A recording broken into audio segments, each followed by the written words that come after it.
Então, eu queria que você fizesse uma comparação entre aquilo que você ouviu deles e que você acompanha sobre a história do futebol, das concentrações e hoje.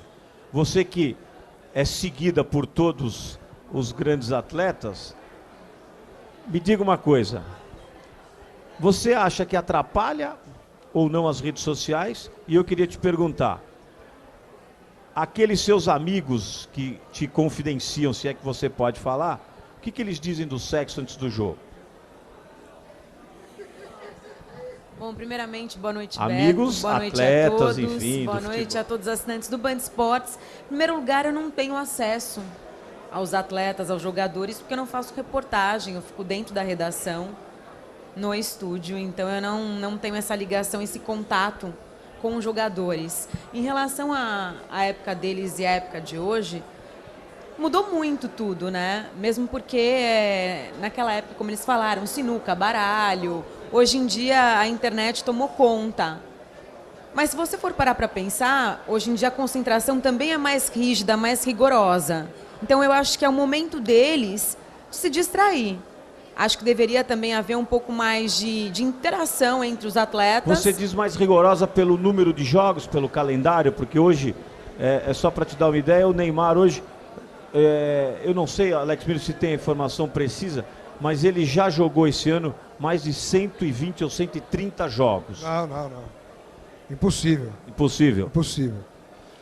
Bem menos. Seleção, não, a seleção sub-20, o ano passado ele jogou, o ano passado ele jogou seleção sub-20, seleção principal, jogou Libertadores de América, jogou Campeonato Regional, jogou Copa do Brasil e jogou Brasileirão. O ano passado estávamos aqui com o presidente Luiz Álvaro e ele reclamava dessa excessiva carga de jogos. Você está se referindo a isso, Renata? Pode ser, mas hoje eu acho que eles se concentram bem antes, né? Acho que 2 dias antes dos jogos. Antigamente acho que era... Depende da fase do time também. Um dia antes. Um dia ou 2 dias. E também tem muito mais segurança hoje nos hotéis, nas concentrações. Os jogadores só têm a liberação para sair mediante um acompanhamento um pouco mais rígido. Não é tão comum a gente ver os atletas serem liberados das concentrações para darem uma volta. Hoje em dia está muito mais propenso o treinador a manter os atletas no hotel, de repente até por questões de segurança, não sei, do que liberar. Em algumas ocasiões eles liberam, mas a maioria eles ficam. Entendi. Eu acho que existe uma blindagem muito maior hoje em dia, né, em relação a isso. Agora, o fato de você usar a internet, eu acho que você tem que saber usar. O jogador, eu acho que ele é ser humano como todo mundo e ele tem as explosões dele, no momento de cabeça quente, ele acaba falando coisas que ele tem vontade naquele momento, como todo ser humano. Principalmente tem que saber usar, eu acho que é Renatinha, isso. principalmente quando eles se reúnem em vários atletas, nas concentrações e tal, é que acaba aquele momento de vulnerabilidade, acaba se extravasando, os meninos se extravasam muito. Doutora Samia Laje, que prazer em revê-la. E eu queria te perguntar o seguinte, mudou muito, você que estuda e muito o comportamento dos jogadores de futebol, de voleibol, enfim, de todos os esportes, daquela época, anos 70, 80, anos 90 e agora.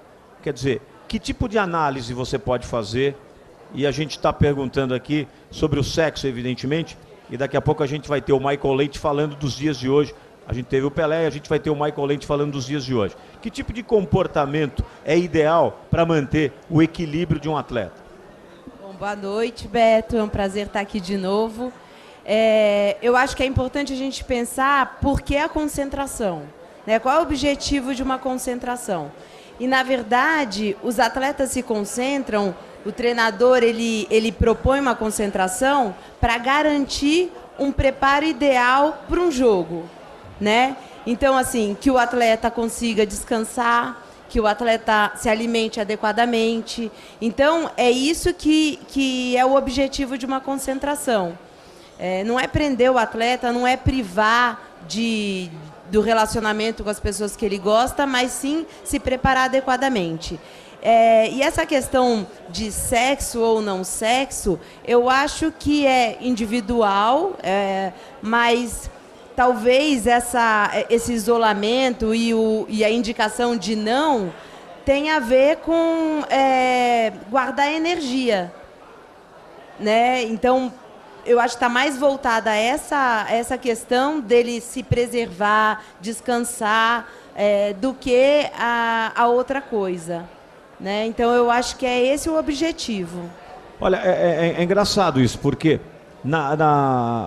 fazendo uma análise mais profunda, eu sinto, por exemplo, que quando há uma compensação do ponto de vista afetiva, existencial e outras adições aí, que tornam o atleta mais preparado do ponto de vista emocional, e isso são fatores, são adições que têm um peso fundamental no comportamental do atleta, eu sou favorável, eu acho que é importante. Porém, o desgaste físico, quando você fala sexual, ele está diretamente ligado ao emocional ou não? Ou seja, não importa que se ele tem uma relação sexual e tal, ele sinta a necessidade de ter uma relação, principalmente os mais jovens, enfim. Ele pode efetivamente ter um rendimento maior, independentemente do esforço físico? Você está falando se isso deixar ele mais feliz. Ele fica, né? mais feliz e, ao mesmo tempo, o Tobias dá risada, porque é um tema engraçado e a gente elegeu isso porque está em voga essa semana esse comentário do Pelé. Então, eu queria perguntar a você, Tobias, também, um menino bem preparado emocionalmente, vai tirar a concentração dele se ele fizer sexo antes ou não fizer? Ou isso não tem nada a ver? Bom, acho que o problema mais sério é você fazer o sexo antes do jogo, o sexo normal, com a tua esposa, curtiu ela, vai descansar. Agora, um machão vai ficar 4 horas na cama, aí não tem perna. Aí vai dançar porque você vai ficar 3 horas ali na cama, papapá. Você vai entrar em campo, né, Gilberto? Não tem como. Então vamos ver o que o Michael Leite acha dessa história.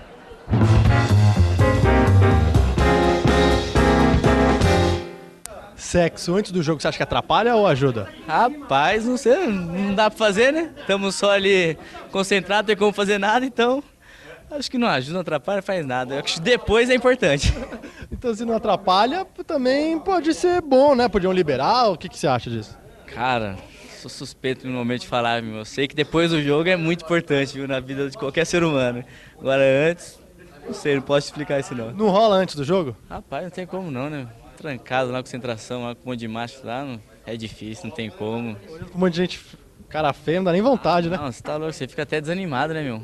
Mas aí depois do jogo a gente tem que procurar dar um jeito de mudar isso aí, porque senão complica, né? Tá certo, então. Michael Leite? Você vê o Michael Leite, né? Quer dizer, a resposta é similar à de vocês, é igual à de vocês, porque, na verdade, é para se focar, ele está focado no jogo, e o Michael Leite tem entrado bem, Alex Miller, nos jogos do Palmeiras. Às vezes. Mas depois do jogo, aí o bicho pega. Ô Beto, eu acho que o ser humano normal, aquele que não sofre de nenhuma patologia, não é possível que ele não possa ficar 1, 2 dias sem fazer sexo. A gente está falando de ser humano e não de animal. Não de égua no cio, nem Não, mas o Alex Então, Miller... eu acho o seguinte, não, só para dar minha opinião. Eu só queria te dizer o seguinte, a questão levantada aqui, e pelo Pelé e pelo Michael Leite, na verdade, não é que o ser humano não consiga ficar sem sexo.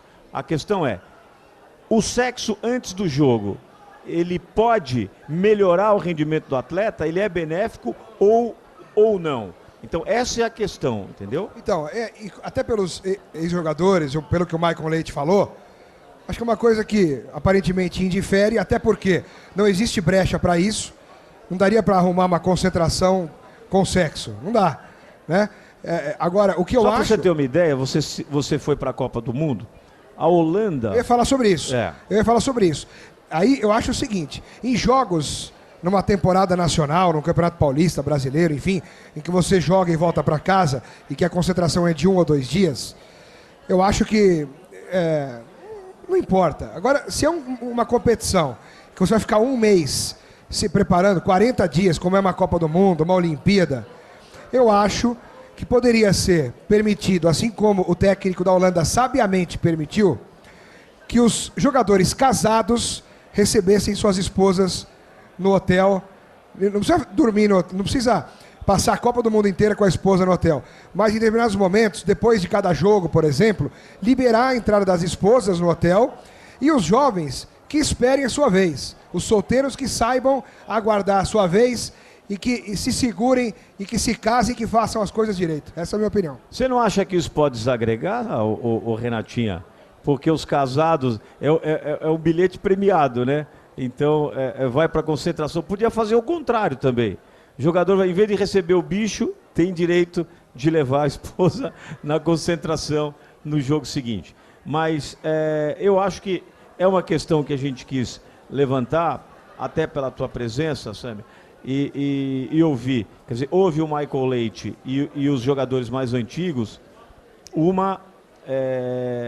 vamos dizer assim, uma unidade nas considerações.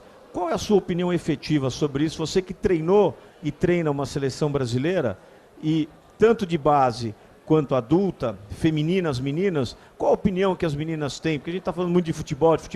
As meninas nas concentrações conversam sobre isso, acham que é importante ou não? Elas não conversam efetivamente sobre isso, mas as concentrações são de poucos dias. Agora, quando tem... Daí, ok, o foco tem que ser no jogo, naquele campeonato, e talvez não faça muita falta. E nem muita diferença fazer ou não sexo nessa fase. Agora, claro que com campeonatos mais longos, aí sim, a maioria dos treinadores promove essa interação com a família, não só as esposas ou maridos, namorados e namoradas, mas também com os filhos.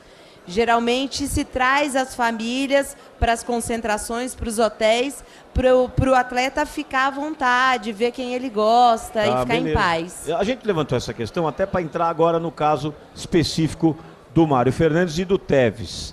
Por quê? Porque a gente acredita que esse descompasso emocional no comportamento desses dois atletas, o Mário Fernandes que teve uma chance, o Alex Miller disse que ele pode nunca mais vestir a camisa da seleção brasileira. Então, por que acontece esse descompasso emocional? Ou seja, Giba, no tempo de vocês, eu me lembro do Arilson, que foi mais recente, eu não tenho, na época de vocês, Tobias... O Leandro pediu também para ser desconvocado, para ser dispensado da seleção. Quer dizer, o que leva um atleta a pedir? É um descompasso emocional? É efetivamente o medo que ele pode ter de vestir a camisa da seleção brasileira? E aí, o que leva a isso? Vamos ver o que o Mário Fernandes tem a dizer para a gente poder... ouvir a opinião de cada um aqui. Ele já está experiente em fugas. Logo que chegou ao Grêmio em 2009, Mário Fernandes desapareceu. Foi encontrado um tempo depois e há apenas 2 semanas explicou o motivo do sumiço daquele tempo. Segundo ele, o São Caetano teria o mandado a Porto Alegre apenas para fazer exames, mas quando chegou por aqui, viu que já era jogador do Grêmio. Calma, gente, eu não fugi. Tô aqui, atrás da árvore, escondida como o Mário Fernandes, que ficou escondido em casa depois de negar a seleção brasileira. Dessa vez a gente pelo menos sabe onde o jogador está, mas ainda segue tentando entender o porquê da desistência dele em enfrentar a Argentina. Todo jogador gosta de ser convocado para a seleção brasileira. Ele não, ele achou que não era o momento dele ir. Disse que tinha feito essa opção, tinha pensado, analisado, e que ele queria ficar no Grêmio, que aqui no Grêmio ele estava se sentindo bem, se sente bem no Grêmio, e que esse momento não era o momento dele na seleção.